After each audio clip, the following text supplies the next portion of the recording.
Hello, my name is Matthew Wynn. I'm Worshipful Master of John J. Lodge, number 653, Grand Lodge of New York, usually meeting in White Plains, New York. And this is our stated meeting for February. We are lucky enough to have a presentation tonight from Brother Moises Gomez. His Masonic resume is long. It would take me 5 minutes to read it all, but let me just say that he is the Grand Historian for the state of New Jersey, and he hails from Atlas Pythagoras Lodge number 10 in Westfield, New Jersey. I've heard very positive things about the presentation we're about to receive. I will let him introduce it. Brother Mo. Hi, my brother. Thank you, Worshipful Master. Let me just quickly share.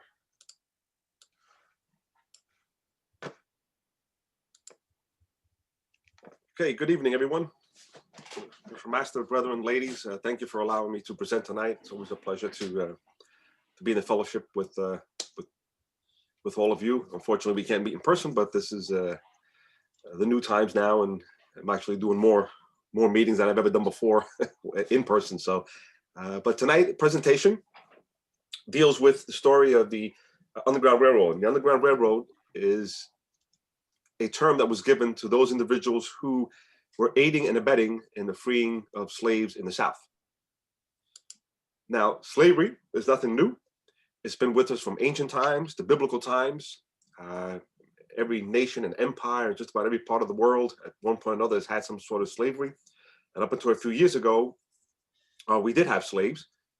And the most current condition of slavery now is human trafficking. That seems to be the new big wave of smuggling people in from other countries, poor countries trying to make a better life for themselves. But unfortunately, they come in illegally, or they come in, not protected. A lot of times they ship them in containers, and it's just crazy how many of them die in their route and passage to freedom. Now, the first depiction we have, or the first mention of slavery, goes back to these stone monoliths that were found and discovered, dating back from ancient Mesopotamia. When they finally deciphered the writings on it, they broke them down into laws.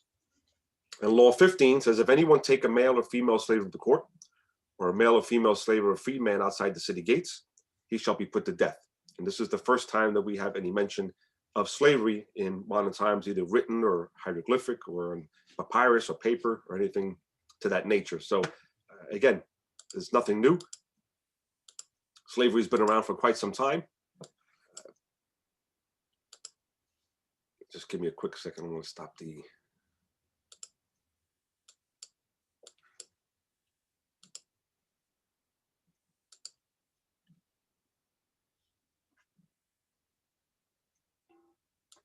Just want to make sure. Can everybody see it correctly? Just want to make sure you can see it. It's not coming up on mine. Okay. There we go.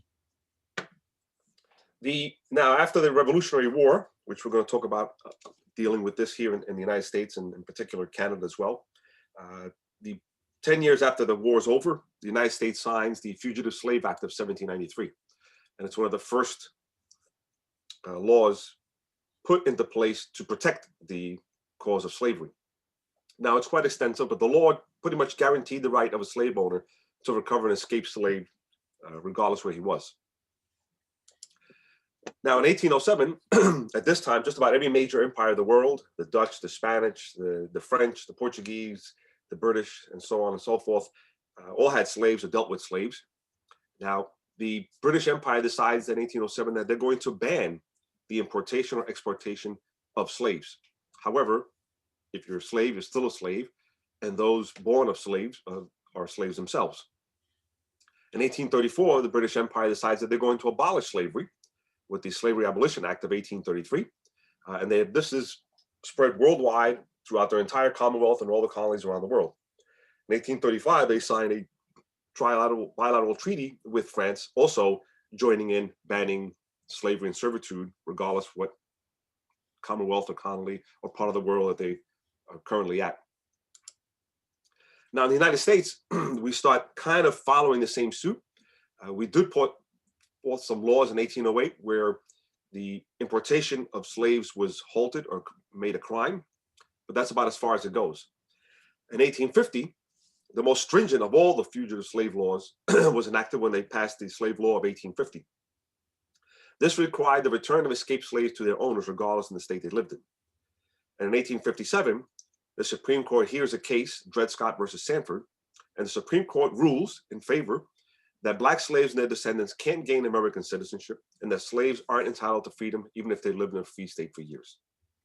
So this is just prior to the Civil War, and we see that the United States has taken a real strong stance for the advocacy and pro-slavery by incorporating the law of 1850, and then of course the decision made by the Supreme Court really solidifies slavery in this nation here. Now, the Abolitionist Movement was the name that was given to those individuals who were fighting for the cause of ending slavery. And it was pretty much began with Quakers because of their faith and their beliefs, and especially in anti-slavery. And it pretty much started in Vermont, at that time was a colony, it hadn't been yet a state yet, but they were one of the first in the colonies, and then eventually the first statehood to actually eradicate slavery and pass it as laws not being allowed in that colony, and then later on the state.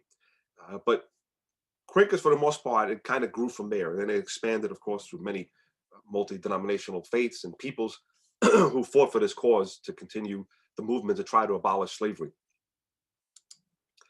Now, there's several instances that came out.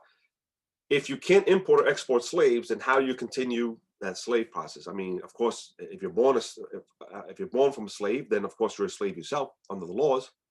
But what they would have was auction blocks, and auction blocks were then done so that you could actually buy or sell slaves. If you needed to pay off bills, or you needed to pay off debt, you could actually sell your slaves.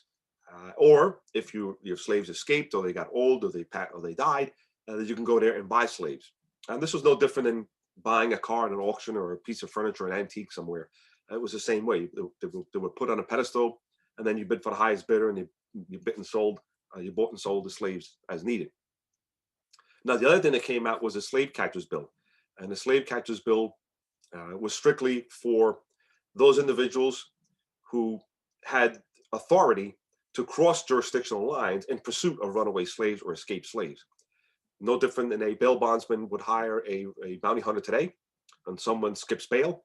These individuals had the right to go after those individuals, and they were hired by the owners or the plantation owners, and they would go out and seek these slaves. And once they were found, they were able to bring them back, and there they were sold, brought back into slavery, and then the owner would give them a fee for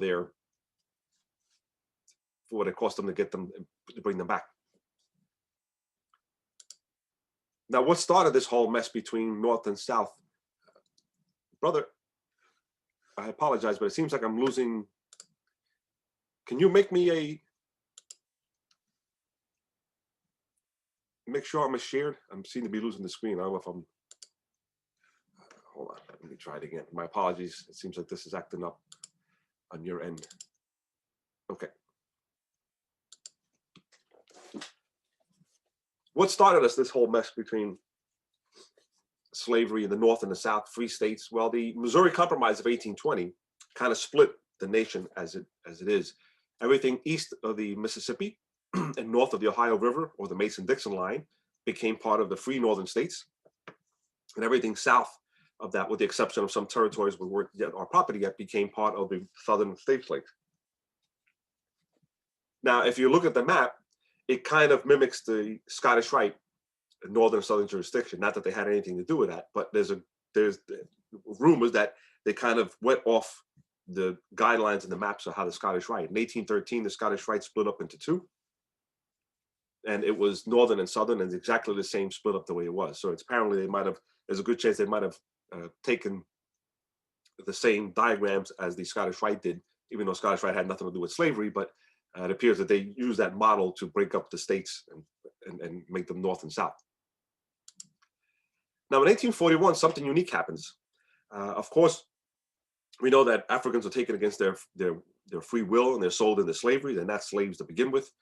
And this is what happens. They're coming across the Middle Passage into the Caribbean, that they're sold into slavery, depending what nation you belong to. And As a Spanish ship was heading towards the coast of the United States, they're intercepted by a U.S. frigate, and they're off the coast of Montauk, Long Island, and they're captured and they're brought back into Connecticut to stand trial. Now, what happened is that the Africans had freed themselves and killed all the crew members except the captain and the first mate, hoping that they would steer them back to Africa. When that didn't happen, they actually got caught, and this began about a 1.5 year legal battle between who had the right for these individuals. Now, the abolitionists fought because they felt that these individuals were free men and women who were not slaves and had the right to defend themselves. Of course, the Spanish, having a treaty with the United States of 1795, which if any nation between the two countries would capture another's ship, that the cargo and property would be returned to that rightful owner. Well, Queen Isabella, who was the queen at the time at 15 years old, decided that she was going to demand from the United States that the Africans be returned to her because they were her legal property. Of course, the Portuguese were the merchants, and they also wanted to sue because they didn't get their money. And even the crew of the U.S. frigate who captured the ship was entitled to part of the bounty or the booty of the ship if it was sold and broken apart for its property. So, of course, everybody had a stake. But the abolitionists decided they're going to hire John Quincy Adams, our 6th president, son of our 2nd president, John Adams, and founding father, to present this case before the Supreme Court and argue on behalf of the Africans. Well, the United States Supreme Court, the highest court in the land, rules in their favor, unanimous decision with 1 abstention, that they were indeed free people and they had every right to fight against their insurrectors and even kill those who would attempt to take their freedom or their liberties away. Now, this was a big case because up until this time, as we know, people of color had no rights, had no citizenship, they had no legal bounds, no civil liberties. They weren't considered people, they were just considered property. So this actually was very powerful vote on behalf of the abolitionists to win this vote. They were eventually freed and given the right to stay here in America or return home. Most of them chose to return home, and unfortunately, upon their arrival, they found nothing but empty villages. Most likely, their family members had been captured and sold into slavery as well. Now, the next step in the evolution was to kind of get all the smaller parties together, many of which were led by Freemasons, and try to get them together and try to put forth a new party that can actually contend with the Democratic Party. Now, in those times, the Democratic Party was the ruling party, and they were indeed pro-slavery. They wanted slavery, they were for slavery, and they had the ruling power. Well, several smaller groups came together. Of course, we had the Anti-Masonic Party, we had the Whigs, the Liberty Party, the Free Soil Ticket. Many of these smaller groups came together to create the Republican Party. And the Republican Party was created for the sole purpose of eradicating and ending slavery in the United States. Now, they decided to choose Abraham Lincoln to be the nominee and the candidate to run for president. And of course, he's a very tall man, a very great stature, a great legislator, a great speaker, a great lawyer. And here he is going to argue this case and try to win this Republican ticket and become the first Republican president, which he does. But of course, we all know that this leads to civil war. The South secedes and forms the Confederate States of America, brother against brother. Thousands are killed, thousands are injured, and it becomes a very bloody battle for many years. Now, being true to their form, the Republican Party and the president put forth the Emancipation Proclamation, which was going to free all slaves in the northern states. And there presented a problem because this was done during wartime. And anything, just like the president today, anything that is signed or any legislation or War Powers Act that is signed now has to be ratified in Congress after the war is over and then be approved and become law. So Lincoln knew that if he did not sign this bill and make it law before the war was ended, most likely it would never pass. So he was kind of using the turmoil of the Civil War to hopefully push forth this bill and make it pass. But of course, like every piece of legislation, needs 2/3 majority vote. And of course, they need to win over some Democrats over to their side in order to pass this vote. Now, his members of his staff and cabinet did what many presidents have done before and are doing up to today, was buying and the selling of votes and gearing votes for that purpose. And many jobs were offered, sometimes money was offered, and positions. And if you watch the movie Lincoln with Daniel Day-Lewis, you realize that a good portion of that movie deals with how his staff and cabinet members are pursuing these votes to try to sway many Democrats to come over to make it a legal binding amendment. Well, after much debate, it does pass, and the 13th Amendment becomes law, ending slavery and servitude once and for all here in the United States. Now, this is a several-part stage, as it didn't happen overnight. The first was, of course, ending slavery. Then it was citizenship, right to vote, and then eventually culminating with the Civil Rights Act. Now, the 14th Amendment guaranteed citizenship. The 15th Amendment guaranteed the right of all men to vote. And I say all men because our ladies would not vote for another 50 years. The 19th Amendment came out in 1920, and that guaranteed the right of all illegal Americans of rightful age and citizenship the right to vote, which gave our ladies the first time the right to vote. Now, of course, this didn't fare well with many other states, but believe it or not, a lot of the southern states jumped in right away. There was a lot of northern states that didn't do so right away, including New Jersey, my home state here. They took a few ratifications before it passed. New Jersey has always had the distinction of being the southern state of the North, because a good portion of the southern part of New Jersey actually falls below the Mason-Dixon line, and they consider themselves Southerners. Now, Texas didn't ratify until 1870. Delaware, which is up in the north, didn't ratify until 1901. Kentucky didn't ratify until 1976. But the biggest holdout was Mississippi. Mississippi did not ratify until March of 1995. Now, of course, this didn't mean that you can have slavery. It just meant that you never ratified it or were against it, but you lost because the 2/3 majority vote was reached. However, it did ratify it at a state level and sent it to Congress to be certified and read. And there it disappears for almost 20 years. And it wasn't until the onset of the movie Armistead came out that many Mississippians decided to find out what happened to that document that was sent and approved for and sent to Congress to be certified. Well, after much debate, it was discovered, it was found, and it was read and certified before Congress on February 7th, 2013. That was only 8 years ago that Mississippi finally went on the books as capitulating and saying, we ratified the 13th Amendment and we agree that slavery is wrong. Doesn't mean they had slavery, but again, it goes to show you that some states are still quite behind. Now, the final legal step was to sign the Civil Rights Act. Now, some of the people will ask me, what is the purpose of the Civil Rights Act? You know, they ended slavery, they had the right to vote, they were citizens. What's the purpose of the Civil Rights Act? Civil Rights Act leveled the playing field for all Americans. And although this was a cause that was pretty much a large African-American fight and push, it benefited many Americans, Asian Americans, Native Americans, Hispanic Americans, African Americans, the LGBTQ community, and also Americans with Disabilities Act. And we don't really look at it that way, but it does benefit all of them because if you go back many, many years ago, you know that if you were handicapped or visually impaired or hearing impaired, it was very difficult to do anything. Now you have to have handicapped ramps, you have to have handicapped restrooms, you have to have crossing lights and traffic signals that are for the hearing impaired or the seeing impaired. So it's much, much better now than it was years. And that's a part of this Civil Rights Act, which levels the playing field for everybody. You no longer had to sit in the back of the bus. You no longer had segregated schools. You'd have to drink from a different water fountain or use a different restroom. It equalized the playing field for everybody and made it accessible, and monies were appropriated equally across the board. I mean, some people will say, well, they had schools, blacks had schools, whites had schools. What's the difference?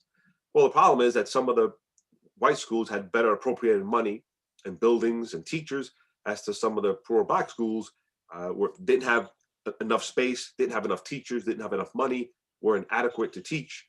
So this actually leveled everything and make it equal for all Americans here in the United States. Now, prior to contrary belief, which I've been told many times, people believe that the Underground Railroad was a train that you picked up in Alabama or Georgia, and next stop was Newark, New Jersey, and you were free. That's not the case. It was a series of off the beaten path roads, rarely ever used more than once. It was usually done at night in the cold and the rain and the heat and the snow, over mountains, through marshes and swamps, to get to that 1,500 mile or 2,000 mile destination, which you would call freedom, whether in northern states or into Canada. Usually did it at night, usually caught what you could on the way and ate off the land as you progressed further north. Fires were not always the best thing to do because you could be seen and give your location away. And again, this was a time where you really had to know the lay of the land or use the stars at night. There was no GPS, there was no Google Maps, there was no, some sort of smartphone to help you guide your way. You literally had to know the lay of the land and be able to get to yourself through freedom. Now, two of the major routes was the Midwest up through the Ohio River, which is one of the largest crossings, and then the Southeast all the way up north through New Jersey and into the New England states and Canada, as New Jersey played a pivotal role in this movement. And if you see, there are some arrows heading down towards Texas and through Florida, through the Caribbean. Well, by this time, any island nation that belonged to France or England had abolished slavery, so you were welcome there. But partly because of some of these gentlemen here: Simon Bolivar, Francisco de Miranda, Benito Juarez, Toussaint Louverture, each led revolutionary force in their own respective country, whether it was Mexico, Venezuela, South America, Haiti, the Caribbean. And these individuals were all Freemasons, and they all decided that they were going to follow the same independence revolution that we did here, inspired by Washington and many Masons here, and liberate their own particular country, their own particular part of the world, but also at the same time abolish slavery. So believe it or not, many Africans from the South and slaves actually went to Mexico or down through the Caribbean islands to seek safe haven, as they weren't really welcomed in the South. Now, as we move into the Masonic end of it, the first person I want to touch base is with Princehole, who I consider probably the father of the Civil Rights Movement. Princehole played a pivotal role. Of course, I'm sure many may know the story. He was born in Barbados, sold into slavery. He arrives in Boston, and there he gains his independence and freedom, and he fights for the American Revolution. During this war, he becomes a Freemason, and when he seeks fellowship, he is denied because of the color of his skin. And again, this wasn't down in Alabama or Louisiana. This was up in New England states. So he decides that he's going to write the Grand Master of England. He's going to ask him for a charter, which he is granted. And there becomes what we know now as Princehole Freemasonry around the country and around the world. Now, in the late 1700s, Princehole was one of the first to advocate and lobby for educational rights, for civil rights, for the ending of slavery, for the abolition of all slaves in the South, and an equal playing field. Now, he also realized the power of Masonry. He realized during the Revolutionary War that Masons seemed to get things done because of their connections with Masonry, because of their fellow brethren. So he realized that this was a powerful tool to use, and he used the craft of Masonry for that purpose, and educated and instructed his members of the craft to continue that struggle, to continue fighting for those civil liberties that had not been afforded to people of color at that time. And also that many in the South were still in bondage or in slavery and needed to be freed as well. So brethren take this to heart, and it spreads across the land. And as it does, they take his mantra of continuing the struggles for his people. And it's amazing that Princehole Freemasonry has continued to struggle and fight for over 225 years, these battles on every different playing field, whether it was the Reconstruction period, whether it was slavery, the Underground Railroad, Jim Crow laws, segregation, the modern civil rights. Every step of the way, Princehole Freemasonry has been there in the backbone, fighting these battles and these causes, as was instructed by Princehole. Now, an interesting thing happens with Princehole. He meets Absalom Jones and Richard Allen. They become members of his lodge, and they are Methodist preachers. Now, they're free men, they're educated, they went to seminary school. However, they are also finding racism and bigotry is affecting even the clergy and even the Methodist Church, because they're not allowed to preach or practice the faith with white congregations.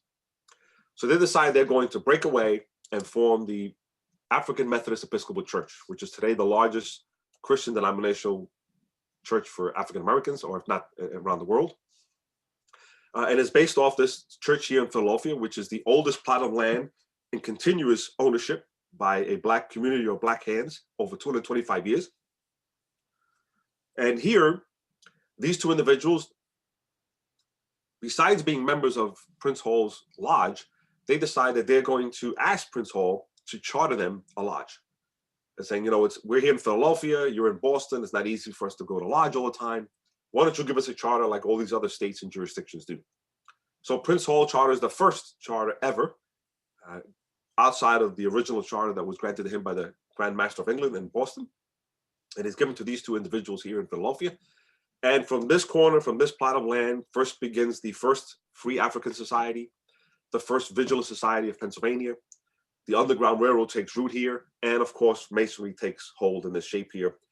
And these individuals decide that they're going to marry the AME Church and Masonry and solidify a union which still exists to this day. Now, we know that religion and Masonry doesn't always mix. If you're the Muslim, if you're Islamic faith, you know, you really can't be, you're not allowed to be a Freemason. If you're a Catholic, you're supposed to be forbidden from being a Mason. But again, Masonry and religion hasn't always commingled throughout the centuries. But this unique instance here, where AME Church and Princehole Freemasonry are united at the hip and joined at the hip. And so much so that wherever Princehole Masonry goes out west and south as the country is expanding, so does the church. And if the church happens to get there first, then Masonry comes right behind it. The stained glass window in the east depicts many Masonic symbols, and that was paid for by the Grand Lodge of Pennsylvania. Now, what started me on this whole crusade was this museum that I first went to visit by sheer coincidence. I was invited to speak in Cincinnati, Ohio, and having a couple of days extra to visit downtown Cincinnati, I realized I came across this museum, the National Underground Railroad Freedom Center. And this is a wonderful museum, very large museum, dedicated solely to speak and advocate the Underground Railroad movement. And not so much of slavery, but particularly the Underground movement. Now, while I was walking to this museum, observing all the displays and all the artifacts, something started resonating with me. Masonry was lurking around every corner, and it was subliminally telling me that there was something here, but I couldn't grasp it yet. Until I came across these two individuals, William Lambert and George D. Baptiste. William Lambert was born a free man in New Jersey. George D. Baptiste was born in Virginia. They both were wealthy men, and they both moved to Detroit, and they became the financiers of the underground movement. They were the backbone and the heart and soul, especially when it came to financing this organization. Now, these individuals were also Freemasons, and they realized the importance of this movement and how to orchestrate it and keep it controlled. They realized that many who were going down there to the South to free or aid a slave in escape, a lot of times would be caught, would be arrested, would be beaten, or sometimes even killed. Because remember, during this time, slavery was legal. And if you went down to the South and tried to steal a slave or aid them in their escape, then you were effectively breaking the law, which meant that you could be charged, you could be arrested, you could be charged, or you could actually be killed. And no different than someone walking to your home today and trying to steal your car or your TV from inside your house. You have every right to protect and defend yourself. Well, while I was walking around the museum, I came across this display, and this really kind of solidified for me that there was something going on here that really wasn't being discussed. And I highlighted, enlarged the section here, and this is exactly how it's displayed in the museum. It says, in Detroit, George D. Baptiste and William Lambert used passwords, secret signals, and special handshakes to identify those people working on the Underground Railroad. Now, during this time, what other organization used the same mode and method to recognize themselves but the craft of Masonry? So what these individuals did, that they created the Order of the Men of Oppression.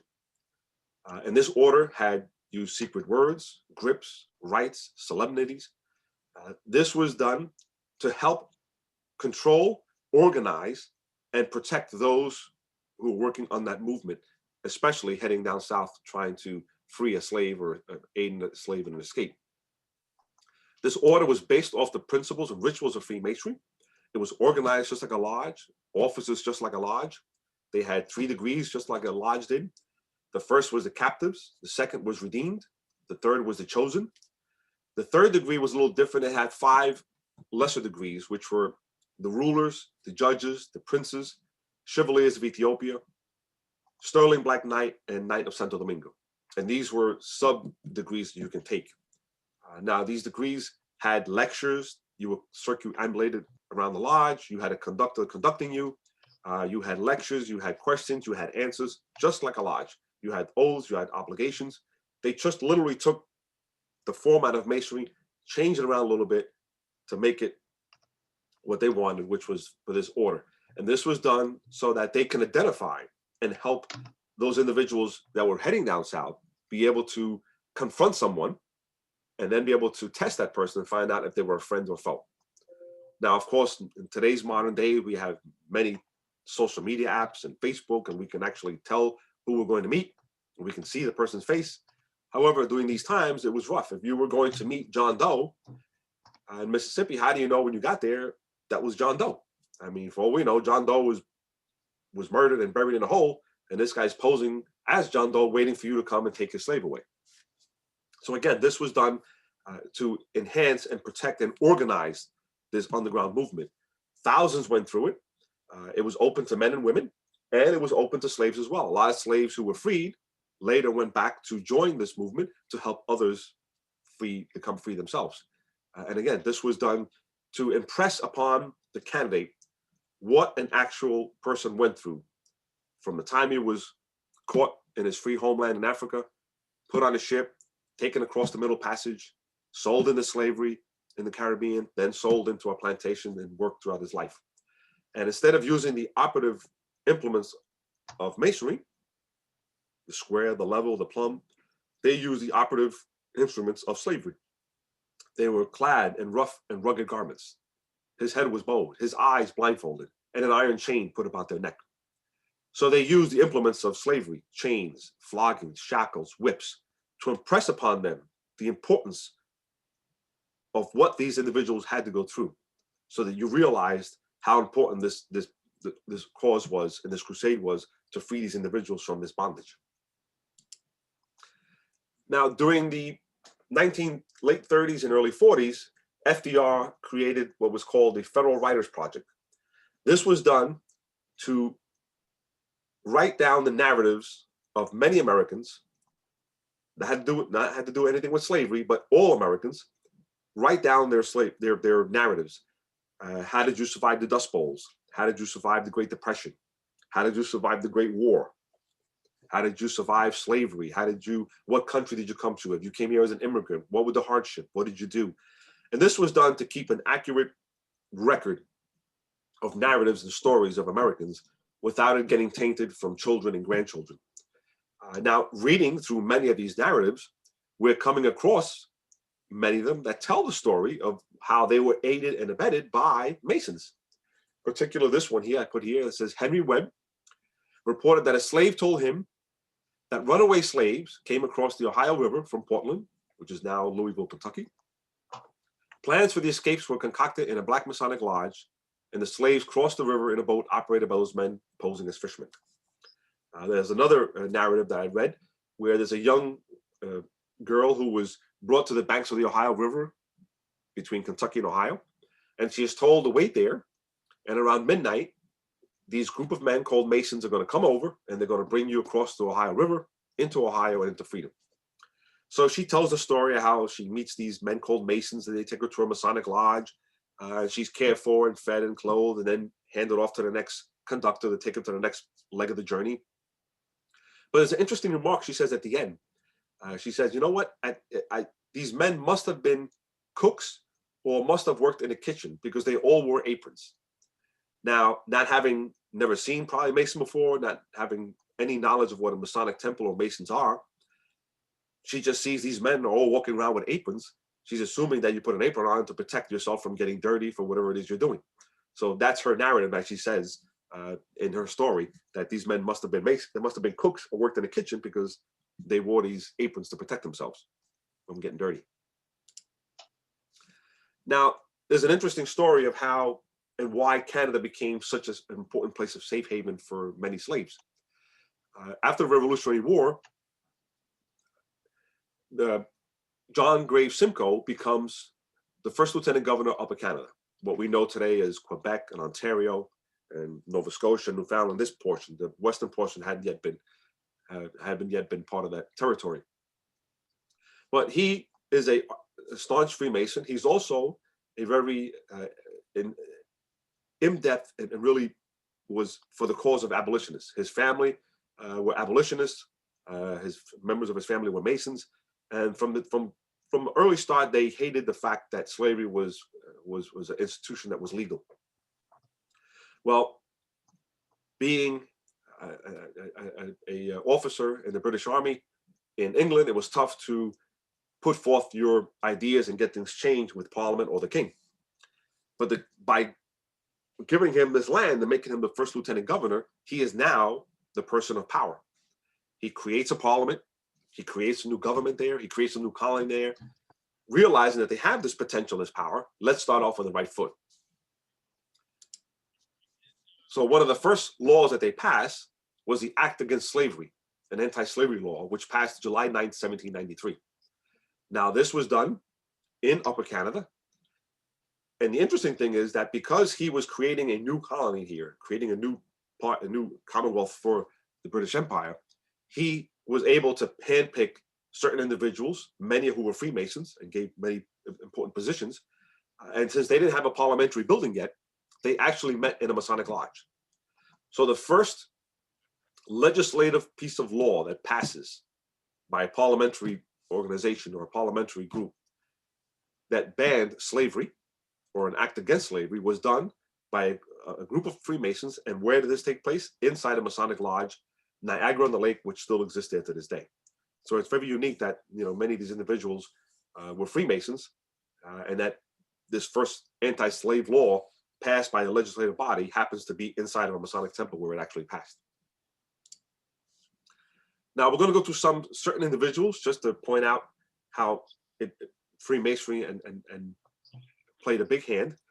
John Brown was a son of a Quaker. He's a long line of Quaker in his family.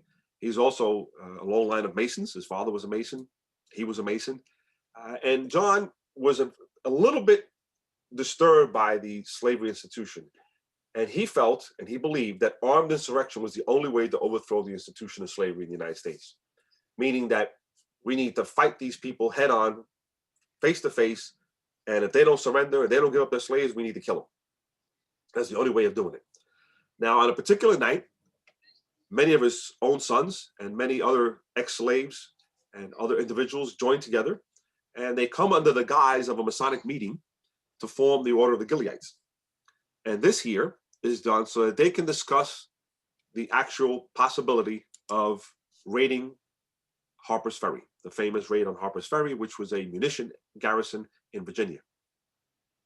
Now, he was invited to Detroit to speak on a particular evening with many of the underground and anti-slavery leaders, Frederick Douglass, William Lambert, and many others. And there they tried to convince John that they appreciate his enthusiasm, they appreciate his support, but they feel that he is way too far to the left or right. You can't go around killing white people and burning white plantations down. That is not what they want. They want this to be done by a non-violence, non-cooperation effort to push forth laws to eradicate slavery. But of course, John Brown has no wind of it. He just wants to do what he's got to do. He feels that's the only way to do it. And the party of 22 of his cohorts decide they're going to take over this garrison, which they actually do, believe it or not. And they're going to strip this garrison of all its supplies and weapons and gunpowder and cannons. And I would imagine, just like Spartacus, going city for city, town for town, liberating the slaves and burning these plantations down to the ground. Well, the United States sends in a contingent of Marines led by Colonel Robert E. Lee, who later would be the general of the Confederate Army. And there he confronts John Brown and tries to convince John Brown to lay down his arms and walk away. And John Brown tells him, he goes, no, you need to lay down your arms because you're in violation of the laws of God. You're in violations of the laws of the rights of men. And you're in violation of the Declaration of Independence, which firmly resolves that all men are created equal. So again, Robert E. Lee sends his troops in. They take the garrison by force. Many of the individuals or slaves are sent back to slavery. They were all arrested, and many were sent to prison, but a few were actually killed, including John Brown. He was arrested, charged, and convicted, and was hung outside the courthouse for his seditious and treasonous acts against the Commonwealth of Virginia. Now, James Gillespie Birney was a strange story I read and I heard about by sheer coincidence after I go to Kentucky to speak quite a bit. And there's a lodge there called Franklin Lodge number 28. And this was an individual who was born there, born the son of a plantation owner, had many slaves. And as he's growing up, his father sends him to Princeton, New Jersey to go to Princeton University to become educated. While here, he starts to side and has sentiments towards abolitionists, towards anti-slavery, and he becomes an abolitionist for his entire life, for the rest of his life. When he comes back down to Kentucky, there he becomes a Mason. His father passes away. He inherits his father's lands, and he frees all his slaves, mutes them, sells his property and land, gives them money, and decides to go on a lifelong crusade to end slavery and as an abolitionist. But the unique thing that he does is he writes this pamphlet, similar to what Thomas Paine did when he wrote the pamphlet Common Sense during the Revolutionary War. He writes this pamphlet where he's discussing how slavery is wrong. But instead of doing it to the mass public or to a legislative body or to a church or a town square, he decides he's going to go to the lodges, Masonic lodges, and read these pamphlets, because he feels that if you're a Mason and you own a slave, then you shouldn't be a Mason. If you want to have slaves, then you shouldn't be a Mason. If you're a Mason, then you shouldn't have slaves. So he is going to go back to his lodges in Kentucky, back to his mother lodge. He's going to knock on the door, ask for permission to enter, and then ask permission of the worship master to speak and read this pamphlet before what I'm sure was many members of his own lodge who indeed had slaves themselves. So very gutsy move on his part. Now, he writes a portion of it here, whereas the commerce in slaves carried on by the importation to this state from other slaveholding states conflicts with those feelings of benevolence and philanthropy, which is the duty of every Mason to cherish and inculcate, and is also in direct violation of the laws of this state in which we live, which every Mason is bound to respect and obey. Therefore, resolved as the opinion of this lodge that said commerce is inconsistent with the principles of free and ancient York Masonry and ought to be discountenanced by every member of the fraternity. Well, he was met with much fanfare, so much so that the lodge took out ads in many newspapers in the area, in that local community, and they published this pamphlet signed by the worship master and officers and brethren of the lodge. And it made an incredible effect on his members and immediate members of his lodge. And it's a very interesting story how we see an abolitionist here, a son of a slave owner who turns abolitionist, becomes a Freemason, and then goes back to his home lodge and his home district to try to convince others that, you know, slavery is wrong. But the fact that he does it in his own mother lodge and in other lodges is really unique. Now, Medgar Evers is considered what I consider the father of the modern civil rights movement, which of course started in the 40s, 50s, run on through the 60s. And Medgar Evers was a worthy and well-qualified Master Mason of Princehole Lodge in Mississippi. He was also the secretary of the state NAACP in Mississippi. And he chose to have his office, his headquarters, inside the Grand Lodge building of Jackson, Mississippi. Now, for that matter, during the civil rights period, the modern civil rights period, almost all of the civil rights groups that were active during that time period, all of them had their headquarters inside the Grand Lodge Temple, whether it was Alabama, Louisiana, Georgia, Mississippi. They all found safe haven in these temples. Now, I'd like to say that because they were amongst their own people, they felt more comfortable, which I'm sure they were. But I think it was the fact that Masonry resonated with them when it came to the struggles of African Americans, in particular, the Civil Rights Movement. Masons had been fighting these struggles from the Revolutionary War, beginning with Princehole, all the way through the different stages and different eras of America and American history. And I think they realized that that was a real powerful tool to have and very influential to have in their arsenal. that they can associate themselves with a group who has been known to fight for these causes for over 225 years. Now, unfortunately, ladies and brethren, Masonry is a perfect institution made up of imperfect men. Now, Medgar Evers was killed and assassinated on June 2nd, 1963, as he was exiting his car to meet his wife and 3 children in his driveway in Jackson, Mississippi.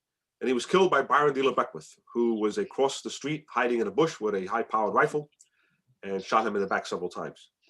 The unique thing is that Byron D. Beckwith was also a Master Mason from a lodge, Greenwood Lodge down in Kentucky. Now, people ask me, Brother Mo, do you think he knew Medgar Evers was a Mason? I don't know. I couldn't tell you what went through this man's head at the time, but knowing the history of Medgar Evers, knowing how popular he was, knowing his officers were in the Grand Lodge building, he was always very active Mason. He was in many parades. He always marched. He always appeared many times in newspapers with his Masonic regalia or his shrine hat. It's highly, I would imagine that he must have known that he would, besides just killing another man for the color of his skin, that he was actually killing another brother Mason in cold blood. The interesting story about this is that this went on. He went unconvicted for 30 years. And it wasn't until 1993 when he was finally extradited back to Mississippi to stand trial for the 3rd time for the charge of killing Medgar Evers back in 1963. Now, he always advocated and spoke about what he did. It was written in a book about what he did. He went to many rallies. He was a very well-respected person in the South, in particular in that genre. And he always spoke about what he did. And he was very admired and revered for what he did. Because he always stated that no white jury in Mississippi would ever convict a black man of killing a black man for whatever the reason was. Now, it took 30 years before he was finally brought to justice, and he was finally found guilty of the 3rd time, and they were sentenced to life imprisonment. And if you watch the movie Ghost of Mississippi, it depicts the story of how they finally bring this man to justice after 30 years. Now, the last slide I leave up here, because the time is right to always do what is right. And this is very true. Now, Masonry, as I said before, is a very wonderful institution. It's a perfect institution made up of imperfect people. But Freemasonry, in my estimation, is a unique, diverse institution. It allows for men to meet together in the bonds of fellowship, regardless of the color of their skin, whatever faith they believe in, whatever God they pray to, whatever culture, custom, creed, or even tongue they speak. And this is very unique in the world today. Now, the greatest core values that Masonry has are equality, diversity, toleration, respect, truth, justice. These are the backbone of the core values that our fraternity should expand upon. Now, for centuries, Masons have always been on the forefront of struggles, whether it be against a tyrannical leader, a king, a queen, a potentate, apartheid, slavery, whatever the cause may be. Freemasons have always been in the forefront of all these struggles for centuries. And the reason I leave this slide up here by Martin Luther King, who, by the way, was not a Freemason. He came from a long line of Freemasons, but he himself was not a Freemason, though he chose to have his Southern Christian Leadership Conference headquarter offices inside the Grand Lodge building of Atlanta, Georgia. And that was very special for him because he realized the bond and the special influence that Masonry had and that fight they had for those 2 centuries before, what the struggles that he was fighting for as well. But if you see something wrong, if you see a wrong or a crime being committed and you do nothing about it, you're just as guilty as the person committing that wrong or that crime. And I don't mean that you should go out there now and try to defend someone being shot or someone being assaulted. But again, there are many instances, even within a Masonic Lodge, where wrongs are committed, people are blackballed, and harmful occurrences happen just because the person happens to be of a different color or preaches to a different God or a different faith. And that's when you should stand up. And the reason I say this because I have been lecturing for a long time and I really never had a root or a cause. I just lecture because I enjoy doing it and I enjoy history. But I was asked by a particular Grand Master who I'm not going to name states or names. And he is a good friend of mine, and he asked me if I could come down and do my lecture. Now, I was assuming he was asking me to do my 9/11 lecture, which I've done many times. And he asked me, no, I want you to do your Underground Railroad. So I kind of looked at him a little bit. I was kind of hesitant. I didn't answer right away. And he said, hey, you still there? And I said, yeah. He said, what's the matter? He goes, well, you know what you're asking me to do. He goes, you know that there's a good chance I might leave your state alive once I do this lecture. And we kind of laughed a little bit, but then we realized that he said, Mo, the time is right to do what is right. And I think there's change in the air, and we need to do this. So to make a long story short, I go down, I do the lecture. It's an open night. There's ladies and family members there. It's well received. And in the corner of my eye, there's a huge man coming towards me. And I'm saying to myself, oh, this doesn't look good. I wonder if he's going to, upset or take me out back, and Moses is going to disappear and never see him again. And he comes up to me, gives me a hug and a kiss with tears in his eyes. And he tells me, Brother Mo, he goes, thank you for reminding me of my obligations and my oaths. And know this, if you've never changed anybody, know you've changed me. I have seen wrong committed in this lodge. I have seen good men blackballed just because of the color of their skin or because they happen to practice a different faith. And I never said nothing. He goes, but know this, I can't change the world, but if I could just change one person, then I've done my bit as a human being, and I've done my bit as a Freemason. And that's that's the lesson I hope that I impart with you all here today. That Freemasonry is not about spaghetti dinners and pancake breakfasts and titles and positions, but it's about what we actually do to it, what we put in and what we do with this craft of masonry. We're only here for a short time, and we're only leasing this organization, this fraternity. And it's incumbent upon us to leave it that much better for the next generation to come in and take it away and take it to the next level. And remember that Freemasons, in lodge or outside of lodge, wherever you are, whatever you do, you are an instrument of this craft. You are a representative of this organization, and you should always act accordingly, because masonry can be very influential and a powerful weapon if used correctly. And if you see these wrongs being done and you voice your opinion, or you stand up for those who can't fight for themselves, that is what I believe the true root and cause of Freemasonry was created and developed. And remember, when these were lodges in the guilds and the burghs back in 500, 600, 700 years ago in England and Scotland, lodges were created to take care of those operative stonemasons when they came into their villages and their hometowns. That was the purpose of a lodge. It was not for titles, it was not self-gratification, but it was there to help those individuals and progress that organization further. So, ladies and brethren, again, I hope you all enjoyed this lecture. May God bless all of you. May God bless the United States of America. May God bless all our veterans, past and present, all our first responders, and all our healthcare workers. Because it is by their sacrifice that we meet here today as free people and Freemasons. And most especially, may God continue to shine his blessings on the greatest fraternity in the world, Freemasonry. Thank you. Brother Moses, thank you for the education and inspiring message. I'm going to allow people to unmute. I will have to do that individually. I don't know where the button is to unmute everybody. Give people the opportunity to ask some questions. If you'd like to go first, wave your hand and I can make sure that you get unmuted first.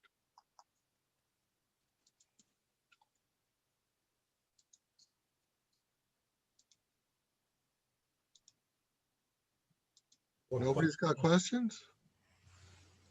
Raphael, here we It go. was an excellent lecture. Absolutely, learned a lot. Great, really interesting. Yes, Right Worshipful Gomez, thank you very much for that lecture. It was very enlightening. I don't have a question so much as I just wanted to make a comment that was just, there was something that occurred this evening for me that was really quite coincidental. I was at a presentation just prior to this meeting with the Episcopal Diocese of New York, and they were talking about Absalom Jones and Richard Allen, and I didn't realize that they were brother Masons.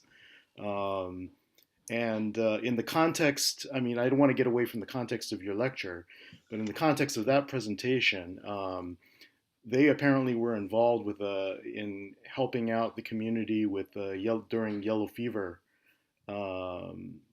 played That it was a great late lecture. 18th century.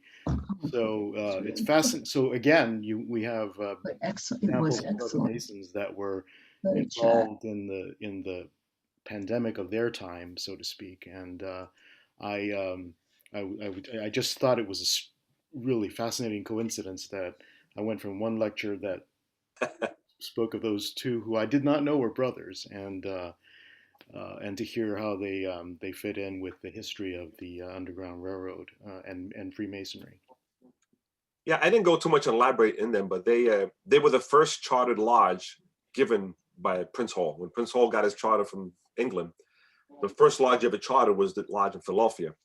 And that became their biggest, most productive lodge. And many lodges have been chartered around the country, around the world, including South Africa. Mm-hmm.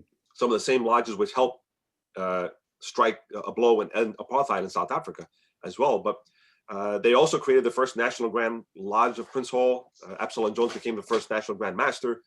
So they played a very pivotal part. They actually took it to the next level.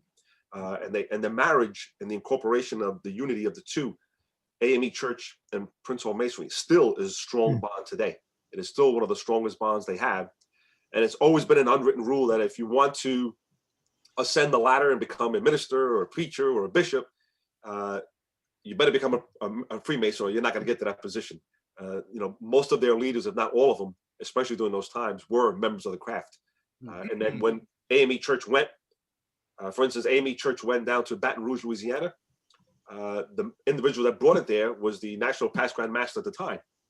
And the church petitioned the Grand Lodge of Princehole National Grand Lodge for a charter, which eventually was granted, Richmond Lodge number 4, and that eventually went on to become the Grand Lodge of Louisiana. So it's amazing that the clergy and the members of that church, that AME church, I believe it's St. James there, actually formulated and created and asked that for a charter, which is very rare.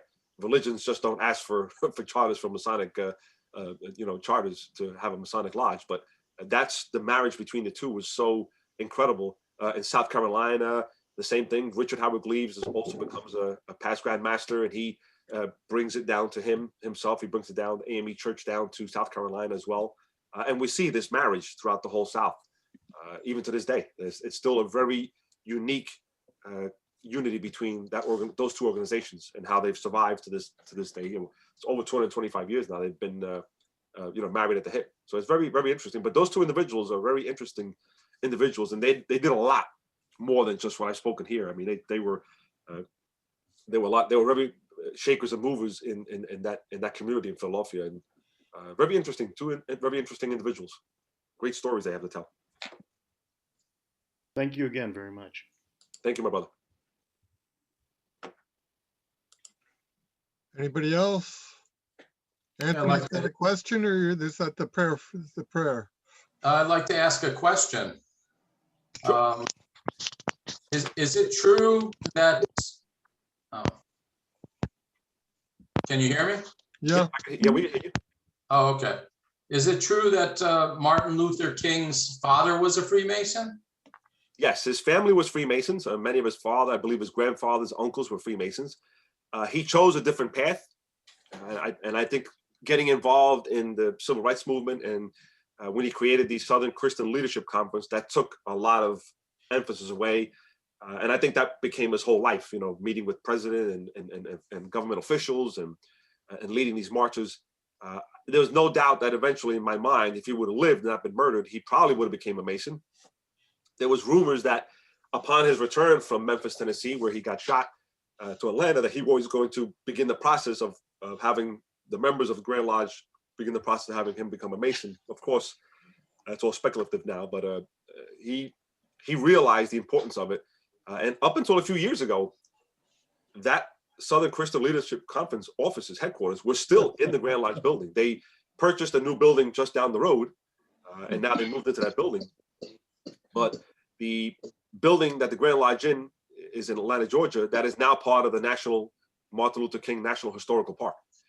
And it's one of only 2 Masonic temples that reside inside a national park, which are forever protected and preserved because of the history. And the Masons there did that because they felt that it was important to preserve that rich heritage of not just Martin Luther King being there and working from that building, but how Freemasonry had played a hand in these civil rights movements for over 200 years. And it was very instrumental. So now if you go down to that part of Atlanta, you'll see where he's buried, you'll see what house he was born, the house where he was raised, and the church he preached at. These are all now inside the National Historical Park, protected and preserved forever. And if you take a guide or a tour, they're going to take you to the Masonic Building, and they're going to explain why this building is here, what these men, who these men are, what did they do, and they're going to go in depth on the struggles that these men did, and not just that they were, wore fancy regalia and had fancy spaghetti dinners and stuff like that, but they're actually going to explain to the public who and what we actually were and what we actually did, which is very good. The other place is Alabama, Montgomery, Alabama. And to my knowledge, those are the only two buildings that are inside of National Historical Park, protected and preserved forever. But again, King was not a Mason. Some people say he was made posthumously, but that seems to be a false story. But he did come from a line of Masons in his family, and he knew the influence and respect, and he was very influential of how Freemasonry played a pivotal part. And I think he was smart. Just like Castro was in Cuba, never wanted to bother the Masons. They realized that Masonry was very powerful and very influential and could be used for that purpose instead of trying to separate yourself from them. And he actually aligned with them, and that alignment's been there ever since. Yeah. Thank you. On a similar topic, I saw a presentation in, I think, September about Eastern Star of New Jersey. I'm not sure if you were the presenter, that referred to the NAACP being initially funded by Princehole Masons.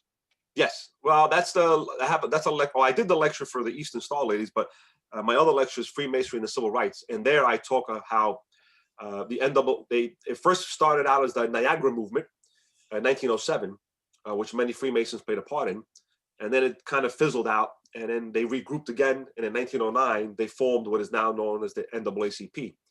Of course, it wasn't all Masons; there were ladies involved as well, but W.E. Du Bois was there, and there were many other Freemasons that were a part of that group.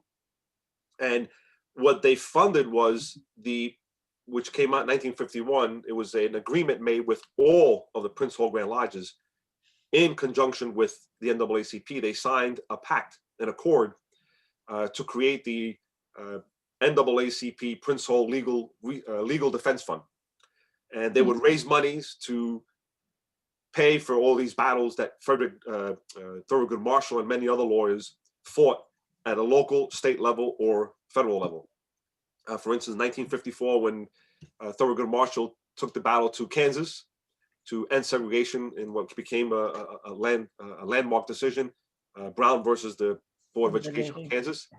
There, that ruling was won, and it was paid for on behalf of what the Masons actually did. So if you ever get to hear that other lecture, I go into in-depth on how civil rights movement was also very influential and sponsored by the Masons. And that group, that fund still exists today.